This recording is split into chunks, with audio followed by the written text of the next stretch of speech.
প্রার্থী ধরুন চেয়ারম্যান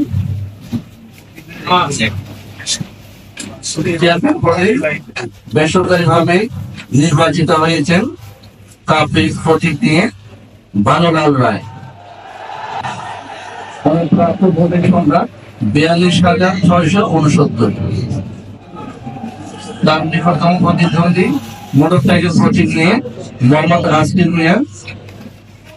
ওনার প্রাপ্ত ভোট 36,876। তার পরবর্তী প্রার্থী